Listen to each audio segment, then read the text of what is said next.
Welcome to Refuting Rationality, the show where I refute the YouTube atheist Rationality Rules. In today's episode, Mr. Rationality takes on the argument from faith, which is not a real argument. That is to say, it's not an argument used to prove the existence of God. It would be an argument used to get atheists to admit their own beliefs. But they don't like doing that, so they make a video instead. Let's begin. The single greatest bit of advice that I can give to someone who's been presented with an argument from faith is to get the proponent to first very clearly declare which definition of the word faith they're using, and to then help them put their argument into a syllogistic form.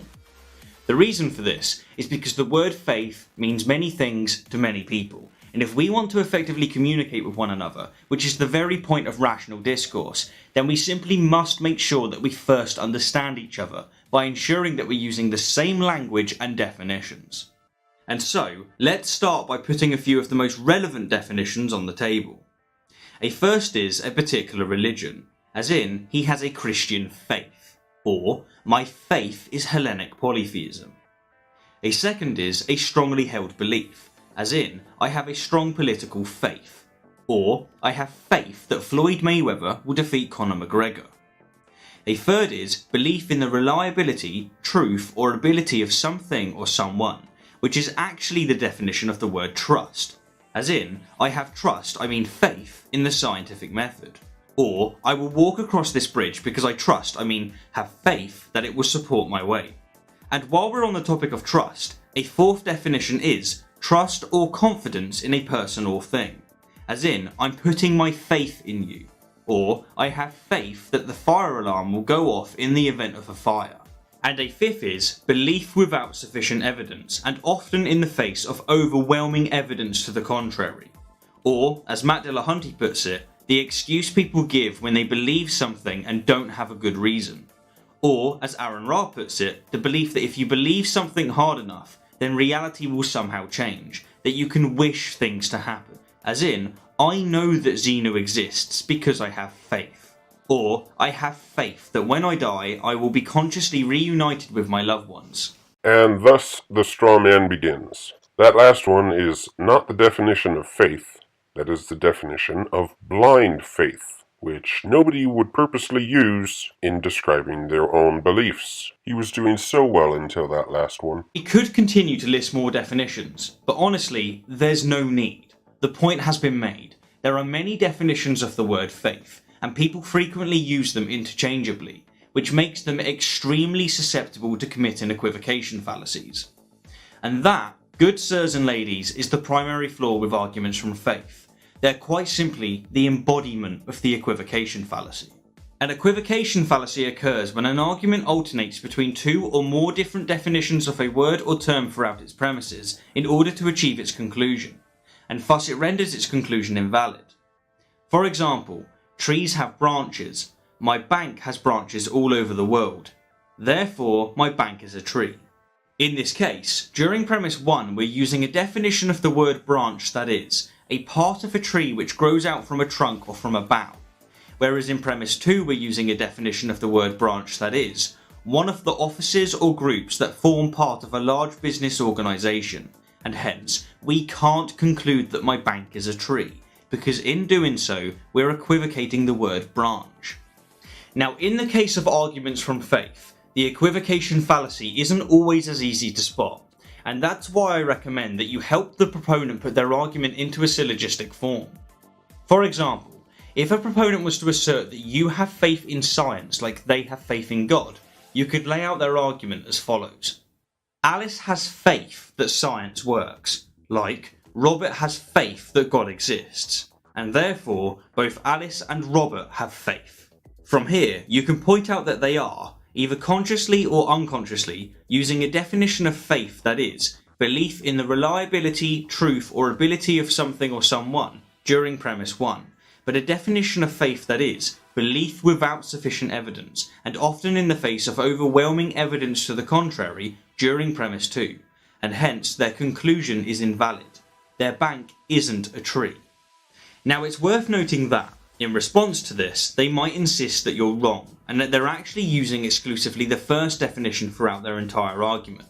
But if they do this, All you have to do is explain that people, including them, believe in the reliability, truth and ability of science because it consistently produces effective results, and because it's based on objective, verifiable evidence. And then simply point out that their belief in God isn't based on such rigorous objectivity, and that if they insist that it is, then they must provide such evidence. Because, if they can't, then despite their protestations to the contrary, they are believing in a God without sufficient evidence. Rationality Rules has really upped his game. His argumentation is definitely getting better. However, the reason you have faith that science works is irrelevant. The point is, you have faith. And that's really what the argument comes down to. Atheists don't like the word faith. It holds religious connotations to them. And when an atheist mocks the faith of a theist, the theist points out that the atheist also has faith. And that is where the equivocation comes in. When atheists mock the faith of a theist, they're the ones using the definition of blind faith,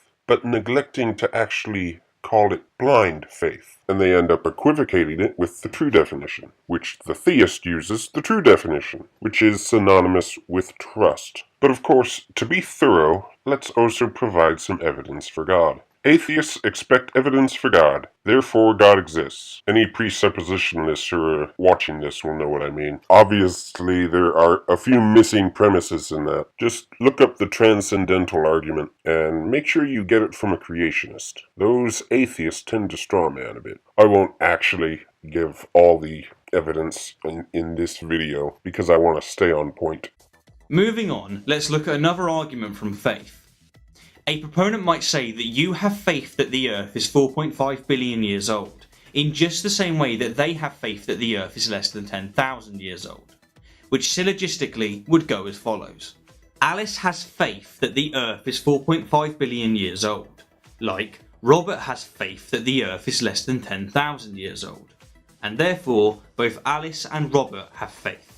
Now, as you've likely noticed, within this argument they're conflating the method that you use to arrive at your conviction with the method that they use to arrive at theirs, by simply labelling both methods faith. Faith is not a method. Even if you were using the definition of blind faith, it still would not be a method. Even people who hold to blind faith, like evolutionists, have reasons. Of course, if their faith is blind, like evolutionism, then those reasons are most likely circular. Now, assuming that you can't personally present the evidence or articulate how scientists have determined the age of the Earth, it would be fair to say that you have trust, or, to use their deliberately confusing word, faith that the Earth is 4.5 billion years old. But the reason that you have trust in this claim is because it's been heavily peer-reviewed by scientists from all over the world and from countless fields of study. Or in other words, it's a claim that's entirely predicated on the extremely and demonstrably reliable scientific method. While, conversely, they have trust or faith that the Earth is less than 10,000 years old without sufficient evidence, and in the face of mountains of evidence to the contrary. Or in other words, their claim is entirely predicated on the extremely and demonstrably unreliable religious method.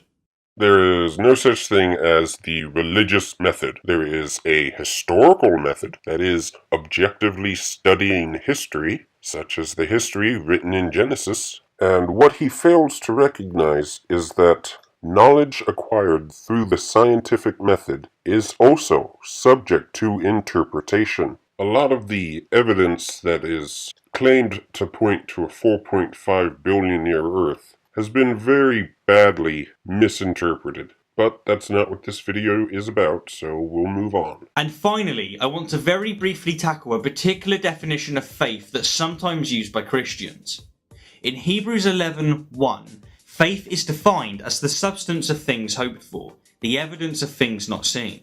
And what makes this definition extra tricky is that the proponents very often commit an equivocation fallacy with just the word seen, and so you'll have to ask them politely to define it.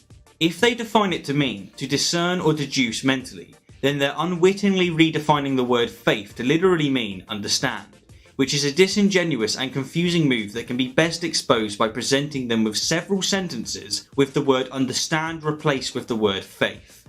For example, I understand that 1 + 1 = 2 becomes I have faith that 1 + 1 = 2. Or, I understand how evolution by natural selection occurs becomes, I have faith that evolution by natural selection occurs. But if they define it to mean perceive without vision, then technically they have faith that the oven is hot, that certain food is spicy, and that their farts don't stink. They're doing everything they can to avoid the inconvenient truth that they are believing without sufficient evidence. First of all, that is not a definition of faith. I will get into that later, but first, I want to cover this definition that nobody uses. Nobody would define see as to discern or deduce mentally. Moreover, that is not the definition of understand. To understand means to comprehend. To discern or deduce mentally would be a better definition for the word infer. Next, if you were to define see as understand, then it would replace the word seen, not the word faith. And you'd have a definition of faith that goes the evidence of things not understood, which would actually be a contradiction, because then saying you have faith that 1 + 1 = 2 would also mean that you don't understand it, although that does sound like how an atheist would define it, just because they don't like the word and would rather nobody uses it. So are you saying the oven is not hot and certain foods are not spicy? I'm just gonna chalk that last line up to a question-begging epithet. And now let's get into why that verse is not defining faith. And to do that, I will read from the New Living Translation, which is a thought-for-thought translation rather than word-for-word. And I quote, "Faith shows the reality of what we hope for. It is the evidence of things we cannot see." The whole chapter itself defines faith by giving many examples of faith. Let's replace the word faith with its synonym, trust. Trust shows the reality of what we hope for. It is the evidence of things we cannot see. It's like saying my car is evidence of a driver's license. You can be pretty confident that I have a driver's license because I have a car. There are people who have cars without driver's licenses, but there are also people who put their faith in something that is not true, like atheists do.